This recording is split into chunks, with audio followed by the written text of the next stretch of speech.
don't forget to hit the record button, Dan. And we'll get that rolling. There's Alfonso coming in right now. I am, yes. You able to connect on the video at all, Alfonso? Or, I am trying to do that right now. No worries. And we are recording. Good morning, everyone. Look forward to a great panel. We have, thank you for your patience as we work through some technical issues. I'm going to minimize some of the noise on your screen by eliminating my video. You need to see my noggin. But welcome to RSI's third digital panel. Being live, it's always unscripted. Things have a way of going crazy, so thanks again for your patience. I'm Dan Jacobs. I'm the Director of Partnerships and Acquisitions here at RSI. Today we'll be chatting about delivery services, or as the fancy accounting people like to call it, incremental revenue. And I think the fun part of the conversation is just having a good chat about whether or not it's right for you. This panel also marks our first of a three-part series kind of related to the broader topic of outsourcing items in your business. And we've had some really good feedback from our clients and friends alike, so stay tuned for notices on upcoming panels. It is my pleasure to introduce our panelists today. First up, Alfonso Gonzalez, owner at Isla Cuisine out of Redmond, Washington. Alfonso, you've got a unique background. You have a degree in zoology. You've got 28 years of working in restaurants, with 17 of those or so in an ownership capacity. And your concept, La Isla, is focused on Puerto Rican cuisine and, of course, my favorite, delicious rum. So I want to say thank you, Alfonso, for joining us today. Thank you for having me. And then next up, we're excited to have what I've been calling the Khalil Mack of burgers with us today, Ron Cain. He's from Chicago-based Kumas Corner. And then Ron's background is also pretty varied. It has plenty of restaurant experience and finance background, along with being a CPA. So it's pretty interesting background there. And you teamed up with your brother back in 2012, if I'm not mistaken, to kind of really help put Kumas on a growth plan. And certainly your brand is known for its edge with heavy metal music plus burgers that are lights out. It's an experience. If you've never been able to try it, I recommend to everyone, get out there and bring your earplugs and your taste buds, because it's great stuff. Thank you, Ron, for making time out of your day. And we're bringing it to Denver. I'll add that. Oh, I can't wait. All right. Michelle O'Neill and Dave Downs also join us today. They are client advisors here at RSI that actively work with our clients on things that would kind of fall into the realm of CFO, COO level responsibilities. Their deep experience with operations and financial performance is strong, and I'd recommend you reach out to us if you want to learn more about how we engage with our clients to kind of get to that next level, you know, whether it be anything from management mentoring to implementing strategies on budgeting, banking, cash flow, you name it. Michelle and Dave have a wealth of knowledge, and it's a pleasure we have to be able to call them teammates here at RSI. So I think that's it for the intros. A little housekeeping. One, we love your questions. That keeps this panel dynamic. We'll do our best to answer all of them. If you can use at the bottom of the Zoom meeting controls, there's a little Q&A section. If you can use that, that helps us kind of filter them quickly and efficiently. Otherwise, you can certainly try the chat as well. But I think in that regard, that's the housekeeping. I'll come back at the end. We'll talk about some takeaways and summary and whatnot. And in the meantime, I will hand it over to Dave, Michelle, Ron, and Alfonso. And let's get started. Okay, good morning, everybody. And thanks again, fellas, for joining us. We are starting a little late, so we'll jump right in with Ron Cain. Ron, we got a good history on you, but I want to set the table a little bit in terms of what you use, who you partner with in terms of third-party delivery. We actually partner with Grubhub, DoorDash, and that's basically it in Chicago. And most of our sales are through the Grubhub platform. Okay, Alfonso, same question to you. We actually have 4. We also have Grubhub. We have Amazon, Caviar, and Uber. Awesome. I think kind of what gets lost in this is that they are really, really popular anymore, but it's kind of like the iPhone. People think that it goes back so much further. These delivery services are really only 5 years old. Alfonso, how long have you at La Isla? How long have you been doing the delivery services? Were you one of the early adopters? Did you jump on and get in that right in 2013 timeframe? Yeah, we started off with Caviar. The initial experience was a little lackluster. There were definitely a lot of kinks they had to iron out as far as presentation, delivery time, stuff like that. Over time, I think the second one to jump on board were Amazon that we took on. They were a lot more professional, and it's been getting better over time. They still, they'll always have their issues. They all have different kinks that you have to work around, but ultimately it's been a pretty good source of revenue. So Ron, Overall, back to you. Oh, sorry, go ahead. Sorry, Ron, back to you. On the same level, we're talking about kind of what I want to know is the percentage of revenue. So Sure. How much of your sales are attributed to delivery service? Sure. So we started in 2013. Grubhub had come to us, and at the time they did not have drivers, and they had a lot of demand for our product on their platform. So they said that they would establish a driving service for us, and they did that. That first year in 2013, the first location we adopted their services, we did about 450,000 in 2013. So it represented about 21% of our revenue. So it was a significant part of our revenue at the time. And obviously that was the reason that we adopted it, is we're trying to, get more hours for our cooks, our line, our back of the house people, trying to keep business a little bit more steady. And it did work for sure. Ron, you've got 3 locations currently. What's your approximate annual total revenues that's coming from delivery services? I would say we're a little over $1 million, about 1.1 million between the 3 restaurants. Excellent. Alfonso, any idea on what that total revenue figure is for your location? Well, Ron's got an edge on us as far as percentage of revenue. I say ours is closer to 10%. I only have 1 location now, and I want to say it's probably close to 50 grand. 50 grand is still pretty substantial. It definitely is. It's not peanuts. It's just not as good as Ron's, which I'm very impressed by. That's great, because we're using 4 delivery services. He's only using 2, so that's awesome for him. Yeah, we use Amazon as well, but they're new to our market, so they don't really have a presence here. So there's not much to it. And I don't know if you want me to get into this, but we at one point had trouble with Grubhub and their delivery services, and so we suspended their service for 3 weeks, and we found that our DoorDash volume went up 7-fold. So people were seeing us out through the DoorDash platform as well. And I will add that the original location, Kumas 2, was our lowest sales volume restaurant, and so that's why it represented so much of our revenue. At our other 2 restaurants, we're probably between 7 to 12% of our revenue with DoorDash and Grubhub.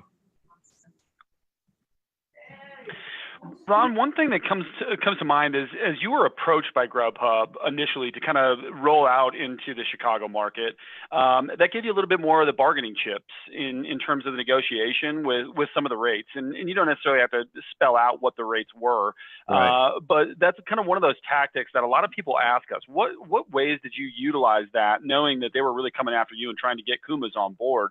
How did you use that to leverage keeping those fees as low as possible? That's a great question. When we started out with Grubhub, we were looking, as I stated, for incremental revenue for our Kumas 2 location. And, like as I said, it provided that, but we were paying above 20%. And so I went back to the table, and I might add, at the time, they actually had a picture of our Led Zeppelin burger posted on all the buses in Chicago and said, you want a Kuma Led Zeppelin, call Grubhub. So it was great marketing for us. We didn't pay anything for that. But they were obviously leveraging our brand for their services. And so I felt like we had some bargaining power. And so we went to them and negotiated a rate less than 20%.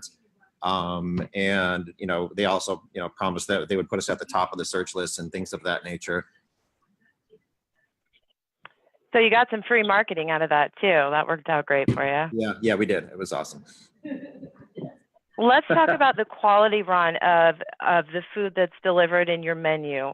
A lot of people would strategize using a third party or any kind of takeout services to limit their menu or look at a different way to package to ensure quality. What have you done on that end?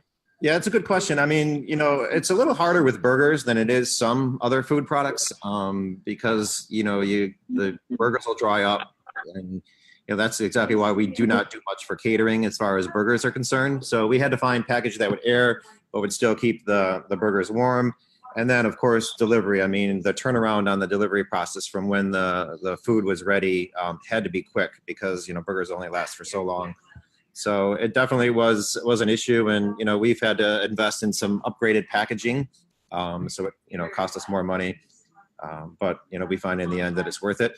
You think about the margins and being the CPA that I am, I remember when we first started discussing these services and my brother was like, no, his number one guy that was kind of helping him was like, we're going to lose money. And I'm like, we're not losing money. It's just, you're adding money towards it's contribution margin basically, and you're contributing towards your overhead. If you can cover your incremental cost and have some extra revenue to cover overhead, that's kind of the approach that we took. And you mentioned, Ron, that was kind of coming from Kumas 2, which was at the time the slowest of the stores. So that makes total sense to look at it more of an incremental revenue, a way to keep those folks that maybe not quite as busy as some of the other stores occupied and busy as the day goes on. Right. Alfonso, I want to kind of kick that question to you next. Let's talk a little bit about how you're packaging and things and how you changed what you are doing to ensure product quality once it reached the final guest. I think our biggest issues were basically the timing of the delivery themselves. Having each of the services coming on time, making sure that the quality of the product when it arrived to the person's house or business was timely, so that it was still hot and edible. We have a lot of fried food, so fried food doesn't sit too well. As far as our packaging is concerned, we've always had an environmental viewpoint on that, so our packaging didn't really change much. We have a biodegradable packaging, and we just kept it at that. It holds up pretty well. It definitely was a challenge in the beginning to find the right packaging, but right now I think we're on a good track on that. Does the biodegradable products, and Ron, the kind of upgraded ones that you had, does that add an increased cost? Were those higher cost items than what you were originally purchasing or when you made that switch? For sure. It was about triple the cost for the products. And I would like to add to that part of the reason why we do that, I think, is good marketing in these days. So it's also something that we can use. I agree with that. Yeah, for sure. I agree with that too, but it does add to your expense and the overall expense of using third-party delivery or even just having a takeout service. So, definitely. Ron, what can you do or what do you do to measure guest satisfaction through third party? That's a great question. And that's really, that's a loaded question, actually. I mean, that's really what we've come in across with Grubhub is we've had a lot of issues with their drivers and delivery and food not showing up, or they'll eat something, or they'll only deliver half of it, or they'll deliver the wrong order. So all of that makes us look bad. And even in spite of the fact that Grubhub is delivering it, the consumer still looks to us and blames us for those situations. So in essence, it has affected our brand in a negative way over time, which is why I'm ultimately looking to maybe get rid of it. But, we're not quite there yet. But yeah, it is hard because you get customers that call up and, they're unsatisfied or dissatisfied, and you've got to make it right. And that costs us money. And when you go back to Grubhub, it becomes a monitoring or reconciliation nightmare for every transaction. We have to keep track in our logs. We keep track, you know, we'll do 40 transactions in an hour on a Saturday night, and you have to keep track of those orders that you had problems with, and then you have to go back to their statements and making sure they're paying you for those and crediting you. So it does add extra work. And then when there's issues with an order on a Friday or Saturday night, and you've got one of your managers on the phone for 20 minutes with their customer service trying to figure out what the problem is, that obviously takes away from your floor and your operations as well. So there are challenges for sure.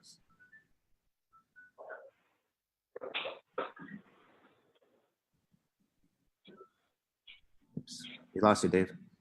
Little technical issue on Dave's volume there, but follow-up quick question on that to both of you. Do you find within the delivery services that you use, the third party, that there is one preferable platform for the guest engagement and making sure that they're good ambassadors for your brand? Can I take this one first? Yeah, go ahead. I would say that I think that Grubhub for us, first off, is the most user-friendly. They tend to be the most punctual and reliable. They do a pretty good job. They all have things. They all have issues. And just like Ron said, I mean, you know, we can make a whole blog post with a list full of all the issues that come up with each one. But I would prefer, if I had my choice and I had to take one out of the 4 that we use, I would take Grubhub. We've also used Bite Squad in the past. We stopped using them because we had a lot of issues with their tablet, and they were not responsive to our needs. They used to be really good as well, but like I said, you know, the issues were just too much. Alfonso, from our initial conversation, you had a little bit of homework to do to try and order one of your dishes and have that done. Did you have a chance to get that completed before our panel today? You know what? I did not. I'm sorry. That's okay. Ron, have you had a personal experience ordering from your own restaurant or from any others? And can you speak a little bit to the product quality once again? Sure. I use Grubhub, and I've ordered from some local Chicago restaurants, and it's usually about an hour and a half to 2 hours to receive the food. And you know, if you follow up, there's usually not much as far as customer service. So yeah, I've had frustrations with it. I will say we've tried Postmates. We've tried Caviar. We didn't get much activity out of those. As I said, we have Amazon.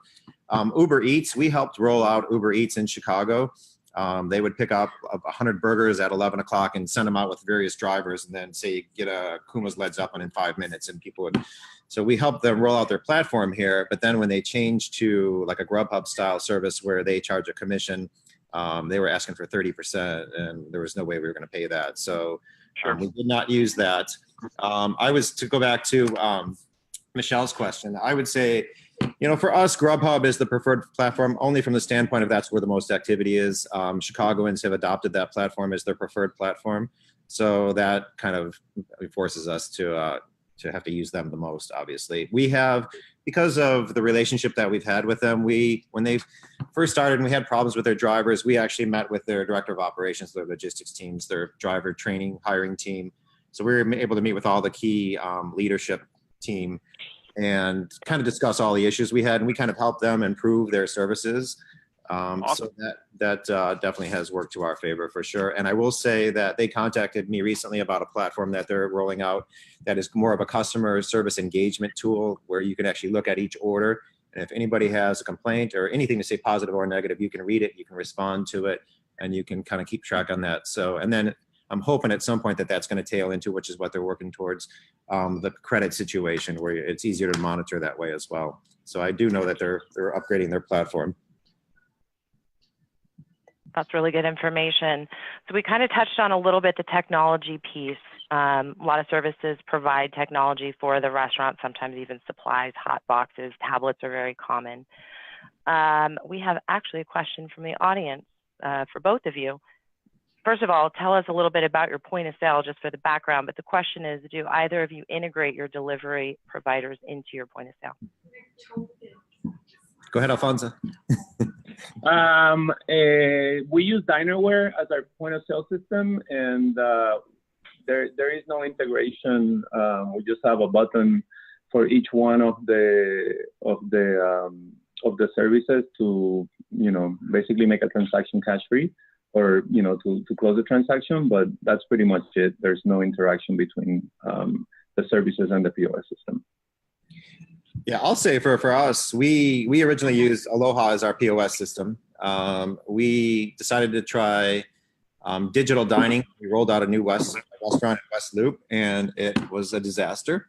At our other restaurants where we had Aloha, we've switched to Toast, and we are converting our West Loop location to Toast, and we're opening 2 more restaurants, which are going to have Toast as well. There's a service called Chowly in Chicago that's kind of an integration service between Grubhub and Toast, which will, before we were manually entering the orders, so that was problematic in many ways. But now that we have this service called Chowly, they integrate the order automatically. It goes into our Toast system and prints out in the kitchen, so that makes it a lot easier. I will say, and this isn't the option for a lot of new restaurants that don't necessarily have the brand established as Kumas does. Eventually our purpose in going to Toast is it has open API. And with that, we can then, through our website, allow people set up an e-commerce site on our website and allow people to order food through our website. And that ticket will actually print out in the kitchen based on zip code where that customer resides. And that ticket will print out in the kitchen, and then we'll deliver that food with a local service from that restaurant. So eventually that is our goal, is to get to that point. Because of our brand recognition, we don't rely on Grubhub as much for marketing as some other restaurants might. But when we get to that point, then we obviously make 100 cents on the dollar, and it's more money in our pocket.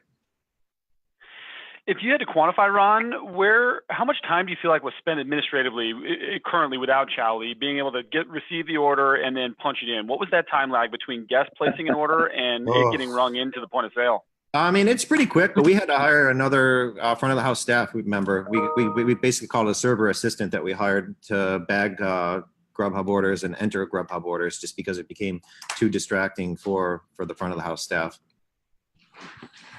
Alfonso, any ideas on your side too? It's definitely an issue. We don't have, obviously the same type of volume, but Toast is one of the systems that we're looking at to see if we can smooth things out in that sense. And as far as the time it takes, I can't give you a number, but it really depends. Every order is different. Sometimes, the order comes in and it gets put in improperly, or maybe we're out of stock, and on the tablet itself, the one system doesn't let you respond, so you have to call them. I mean, there are a number of issues that come up when it comes to orders not being entered properly. All right, so let's kind of start segueing into profitability, because ultimately, I think what the audience is really interested in is how to minimize or mitigate the fees that come from the delivery service while still maintaining partnerships.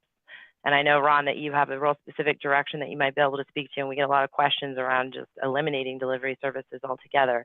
But so long as you're utilizing them, what do you do, or what are some strategies in your own marketing or packaging or approach to maximize profitability by having your guests order directly through your website? That's a good question.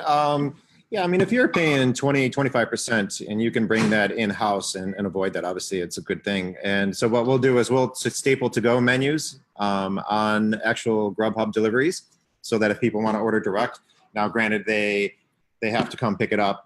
We have a delivery service that we're adopting, and when we move to our own platform, but eventually we would like to be able to do that 100%. But for now, we're trying to encourage people to do that so that we can, forego the Grubhub commission.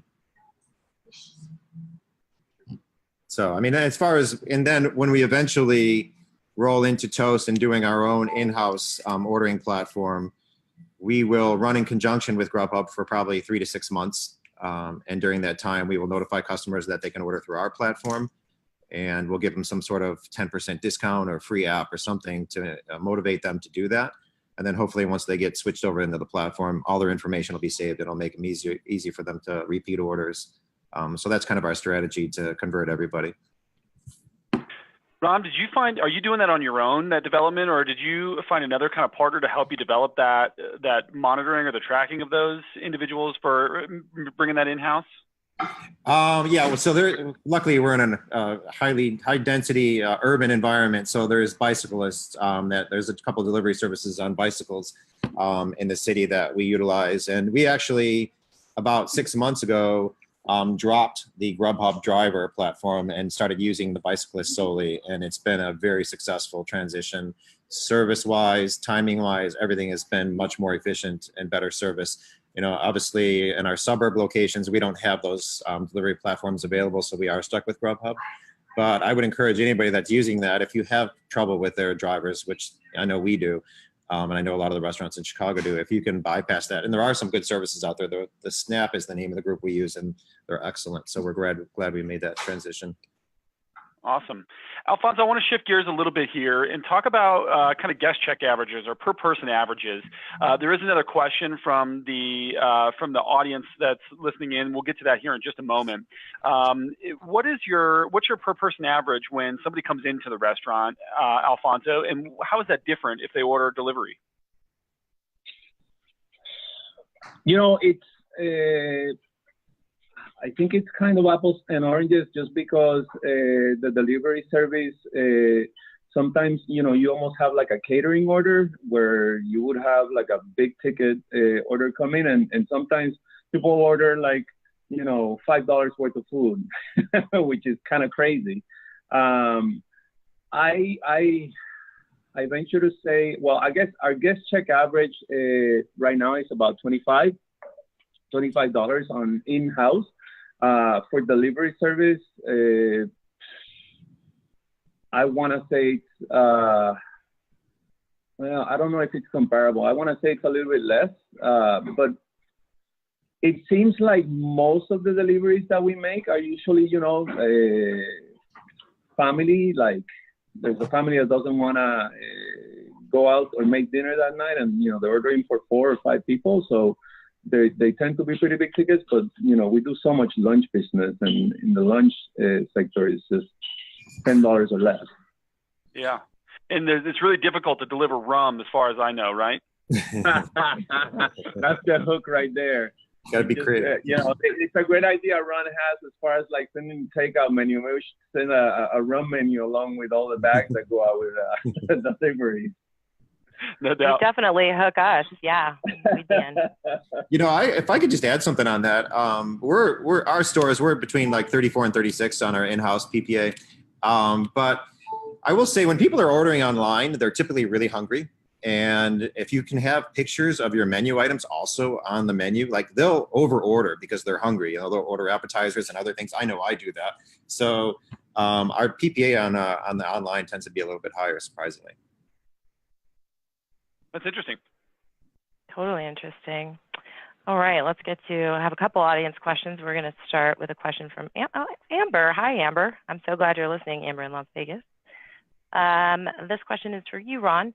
Amber also uses the Toast point of sale, and she has some questions about how you use Chowly, specifically the fees. Do they bill you per delivery platform, or is it just one fee to manage all? They charge us a monthly fee, and I don't recall exactly what that is. It's not much. And then they also charge us a per order transaction fee. And I think it's like $2 or $3, something like that, something nominal. Okay. Alfonso, you have anything to add to that about Chowly, or anything that helps you manage multiple third-party delivery? I don't know that we have Chowly available over in the Redmond area, and we don't use a third party for delivery. I know that I think Grubhub, all of the systems that we have, they can get delivery or they can order takeout through their system. So, you know, Amazon, Caviar, Grubhub, and Uber. In that way, we obviously would encourage people to order through us if they want to do pickup, because the main thing is the delivery. But there are definitely, it's cheaper if people get delivery. It's more expensive for us than you know, through a third party or through the other party, as opposed to if they get takeout. We get charged separate percentages. Hey guys, can I just chime in something? So I misspoke on the Charlie and after I thought about it, it didn't make any sense. $2 or $3 per order. It's actually 33 cents per order. I just looked at an invoice. That's pretty timely. Significant. Yeah, $2 or $3 or 33 cents. But it is good to know for anyone listening here too that there may be some other fees for utilizing other services to help keep that. So something to take into consideration. We had another panel question, and Alfonso, I'm going to ask you first, but then Ron, we'll kick this one to you too. With the various delivery services, Alfonso, you're obviously using quite a few. Do any of them allow you to limit what you're offering to ensure that the products that end up in your guests' hands are the ones that are going to hold up the best or be the best quality by the time they get there? Oh, definitely. That's one thing that they're pretty good about. You get to set your own menu. You also get to set, with the exception of Amazon, we actually have higher prices for the delivery service on our menu items than at the restaurant or on our website. Amazon's the only one that doesn't allow us to do it, and we're looking to get rid of them because they seem to be the least responsive. Believe it or not, a company as big as Amazon is not that good at delivering food right now. But in general, yeah, that's with our selection of fried foods, we tend to limit a lot of that because they don't travel well. Ron, do you limit your menu at all with any of your, I know you're primarily Grubhub at this time. We do. I think we'll do some soups during the winter. We don't do soups to go. And I think our chili as well. We don't do our chili to go. But other than that, our whole menu. And as Alfonso stated, we can set our own pricing. We can limit the menu. So there's a lot of flexibility with that.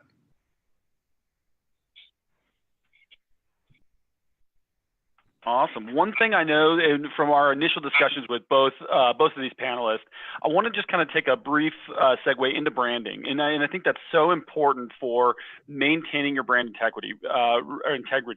Ron, obviously, Kumas has a really well-established brand in the Chicago market, especially, and soon to branch out and come into Denver here, which is exciting. Let's talk a little bit about branding. How do you really hold that brand true by trusting these partners and bringing on some of those outsourcing opportunities? Well, that's a good question. I mean, I think, as I stated earlier, with the strength of our brand, it gave us some, bargaining power. And I know when we suspended Grubhub service for 3 weeks, we got their attention, and because of the volume that we do with them. So certainly that put us in a better position, for negotiation purposes. But yeah, we have a strong brand, and we're very protective of it. We have never spent any money for marketing or advertising. Everything is word of mouth and recognition and things of that nature. So it's difficult. Like I said earlier, with the troubles that we've had with Grubhub and their services, inevitably the customer blames us, and it's tough to deal with. When you have such a loyal following in Chicago, you get people emailing you saying, "I'll never, order from Kumas again because of this or whatever." It's not fun to hear. So you just got to manage those. And I have a manager full-time addressing those kind of complaints, so that we can, communicate with those clients and try and maintain them as customers. Yeah. I have a follow-up to that, and it's a question I think Dave and I in the client advisor department get asked a lot, especially in big urban markets. There's a feeling from restaurateurs they're handcuffed to have to use delivery services. Can we talk a little bit about considerations to eliminate and consider doing catering or delivery in-house, taking it all yourself? I mean, it's tough. I mean, we're in the business of, restaurant business. We're not in the business of delivery. And I'm not looking to develop a delivery business. Sure, I can give them insight on how they can improve their services, but stick with what you're good at, kind of thing. Like I said, though, also with having in Chicago the bicyclists and those services, it gives us some flexibility, which will allow us to migrate away from those platforms eventually. Okay. Alfonso, have you thought about that at all? Have you thought about trying to do any delivery services or any marketing around just increasing walk-in to go pickup services in the restaurant? It is actually something that we're looking at right now because we're in the process of expanding as well. And ultimately, what we would like to do is have everything go through us so that we can minimize the expense. But run is, very wise words. Stick to what you do best. So it's kind of a learning experience and something that you really have to study closely in order to get there, because, if you go all in too fast, it could really come back to haunt you. Well said. Right on. Well, we do not have any other questions coming in from the panel. I think we've helped bring to light, right, some of the obvious. This is, delivery is not new, but it's still new, right? It's new in terms of execution. It's new in terms of fee schedules. And I think I'm just kind of going through some of the notes here.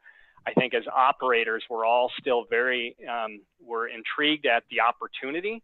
We're concerned about the margin and the execution, right? Because it's your sweat that opened those doors, and you want to know that brand is protected with the guest experience. You work so hard to exceed someone's expectations in your restaurant that you're a little nervous naturally.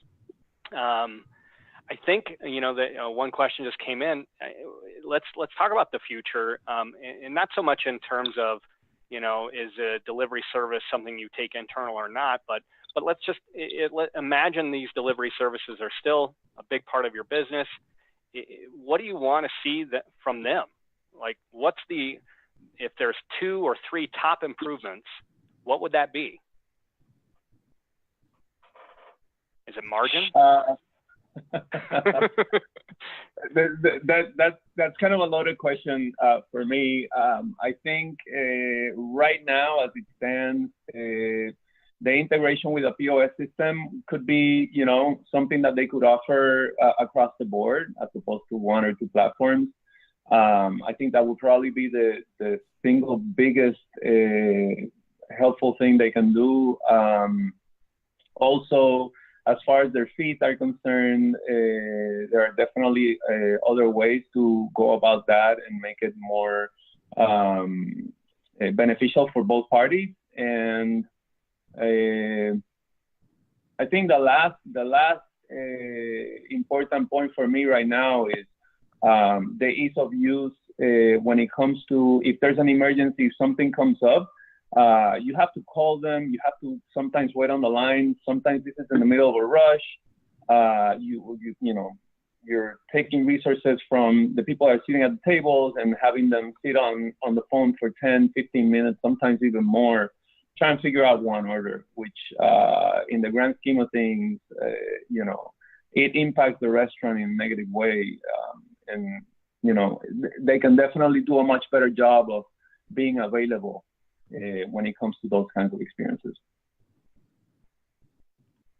Right on. Thank you, Alfonso. And then, we've had this is great. We got a couple more questions, so we don't shut this thing down until we've helped people today. We've got one that is targeted to Ron here. You mentioned the reconciliation, Ron, about delivery issues, and yeah, that is definitely a lot. You mentioned having a full-time management position handling these issues. Maybe if you could speak to that. I'm sure my guess is that's not just that person's only job. You're just right. So the long end of that the long end of that question was, what sort of cost could you attribute, right? Either a dollar amount or a percentage of overhead in terms of reconciling the fees, as well as being able to respond to guest issues. It's not a huge percentage, but it is time consuming, as Alfonso stated. When you're on the phone for 20 minutes or half hour with customer service, putting it in the blog, tracking it on the statements, making sure you're getting the credits. It is time consuming. The person that I have that's handling the complaint side of it handles all of our social media and some of our marketing campaigns through social media, so newsletters and things of that nature. It's a challenge for sure. I'm sorry, I don't have a better answer for that. That's okay. Yeah, I think that insight is still valuable to understand that it does take time away from the guests that are in the restaurant. If a manager's off the floor dealing with an issue with one of the to-go services, it definitely can affect the impact or have an impact on the guests that are in the restaurant. All in all, and maybe more so for you, Alfonso, especially, number one, Lydia, the person who asked this question is in the Seattle market as well. And kind of looking at that smaller restaurant, just kind of a general question, would you find that this is a viable opportunity for smaller restaurants? Is it more time consuming than you thought, or have you really considered completely giving it up and really focusing on the core restaurant as a whole? It's funny because I was typing an answer. I just noticed that I could type an answer to the questions that are coming from the panel. You know, I think one of the things that makes it really attractive for this type of thing and to give them a try is that you really have no commitment. Like, you don't have to sign a long-term contract or anything like that. Most of them, they say, just give us 30 days notice and you're done. So it's really easy to get on board and give it a try. Some of the things that I would consider is, you know, they tend to need, in order for them to set up on their end, their marketing properly, they have to come to your restaurant and take pictures of food and stuff like that. So, you know, there's time commitment and money commitment there, but there are ways that you can get around that. That's not very expensive. And ultimately it's marketing for you. So I would say definitely worth giving it a try and seeing if it works for you. You know, if the revenue stream you find that is really, really good, I mean, it's definitely something that you should try. But either way, you can just say, you know what, this is not working, I'm sorry, and be done, and that's it. I've made that recommendation too for other folks that have asked this question to me directly in our dealings with restaurants every day. Fire up one of your top selling dishes, put it in the window in a to-go box, let it sit there for 30 minutes or an hour, and then open it up and eat it and find out if it works. Yeah, and that'll really tell you whether or not your menu or your to-go packaging works. Just kind of do some of that experimentation. Again, does come at a little additional cost for the restaurant, but something to understand as a whole, just to see how well your menu can travel. Dave, I'll just add, I think that's important. That's what we did when we were looking for new packaging is we would cook food and let it sit for a half hour and then taste it and see, you know, which was the most effective for sure. All right. Looks like we have another question, Michelle and Dave. Yeah, I got it. Thanks, Michael, for asking. What is the largest complaint you receive when delivering? Do any of your carriers use powered or heated containers to keep the food warm, and what impact does that have on the food? So biggest complaint, what sort of supplies in terms of a hot box or something would transport your food are your delivery services using? And I'll kind of add on to that, what have you invested in on the restaurant side, if anything, on the supply side? I'll go. We have hot boxes at all of our locations. Where we're able, we put those, the smaller ones by the hostess stand. At our new restaurant on the West Loop, we actually have a takeout window where drivers can come up and pick up the food. But our staff is trained. If somebody does not have a hot bag, they do not get the food. They make them call for another driver.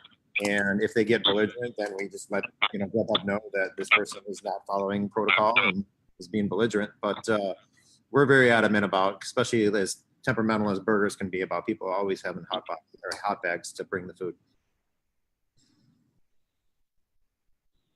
That's a really good piece of information. Yeah, that if they don't have the warm bags to refuse the service there too. Does that happen often, Ron?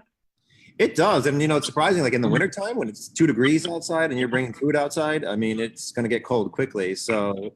No doubt. My staff is well trained. Like anybody, hostesses, anybody that's in the front of the house that sees somebody walk in without a bag, they'll say, "Sorry, you can't get the food."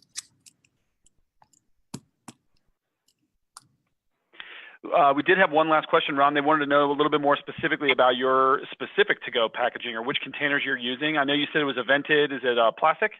It is plastic, yeah. The plastic, yeah. There's a larger one and a smaller one that we use. I don't know the exact dimensions. I want to say they're about 90 cents a piece for the bigger ones, and I think like 55 cents a piece for the smaller ones.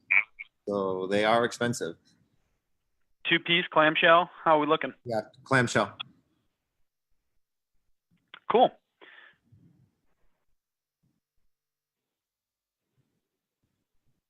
This is the panel that will not end. The questions come in just as we hit a little dead spot. So let's keep rolling. Michelle, you want to take the next one? I got it. Amber again, thanks for your interest. Loving this question. What is your take on raising prices, not with Amazon, obviously, just on your delivery menu to offset the expense? Well, Alfonso's doing it, so thank you for that idea. I mean, we've thought about it, but people are so temperamental with pricing in Chicago, but it's something that we definitely may consider down the road. I think it's a good idea, actually. We haven't had any issues with that. We haven't had any complaints, or at least any that we've known about. Basically, what we do, we across the board, we raise the price $1 for every single item, and that's the charge, the percentage charge for the delivery services is anywhere between 15 and 30%. So we kind of average it out, but it's been working okay. So for Ron's model, that would be more covering the packaging than it would be the actual delivery fee. Correct. That's correct. That's a good idea. Wow. Dan, I think we'll throw this back to you. Yeah, this has been awesome. And, the takeaways I have here is when we're trying to answer the question, is delivery services right for you? There's no magic bullet. It's a great way to extend your reach. It's a great way to extend your brand. It can help, I think, going back to one of the first things that both Ron and Alfonso commented on was it can help cover some of your expenses, right? You've got people there anyways to keep the lights on. So it's a great way to help augment that. And then the game begins into, okay, how do I make this into a more profitable venture? So I can't say thank you enough, Ron and Alfonso. If there was like an applause meter that we could take, now would be the time where we're all clapping. So thank you guys. Michelle and Dave, thank you for putting this together and organizing it. At the end of the day, the main points are again, deliveries, it's tricky, it's new. Point of sale integration sounds to be very important. Marketing and follow-up, on the follow-up of the delivery, right? Using that delivery mechanism to continue marketing to people to come back and try some rum, right? Come back and try some products in my restaurant. Sounds like another great avenue. And so with that, I would encourage anyone starting out there to really examine the costs, understand, it's packaging, it's staffing, it's potentially capital investment, depending on the velocity, right? So there's a lot of things to consider. And once again, I'll make a shameless plug for RSI. That's what we're here for, is to kind of help you break down the numbers, work through that in a practical exercise, and let you get back to focusing on the food and the guest experience. So, hey, Dan, could I just interrupt you? Yeah, buddy. I just want to say that I just want to thank you guys, Dave, Dan, and Michelle. I mean, for doing these kind of educational opportunities, and I appreciate your commitment to the restaurant industry and your partners. I mean, you guys have been fantastic to work with, both on a professional and a personal level. And I'm always quick to recommend you guys to other restaurant operators. So thanks for what you do. Thanks, Ron. I'd like to second that as well. Thank you, Alfonso. You've been great. We're always so humbled over here. I mean, Alfonso's been with us for, I don't know how many, 5+ years. Ron, you've trusted us with your business for, the last 3 or 4. I mean, it's just, once again, the RSI family of restaurants, we're all out here running the same race, but we're trying to figure out how do we get further ahead. And it takes an operator at all levels, right? Whether you have 1 unit or 500, how do we help each other? And it's sharing the knowledge and sharing the wisdom and the experience so that, anyone new coming into this business understands the risks and the rewards equally. So thanks, guys. I appreciate the plug. You didn't have to do that. No, we Right on. Have a great afternoon, everyone, and stay tuned for our next digital panel. You too, guys. Cheers, guys. Thanks, Ron. Thanks, Alfonso. Bye. Thanks, guys. Bye. Bye, guys. Thank you.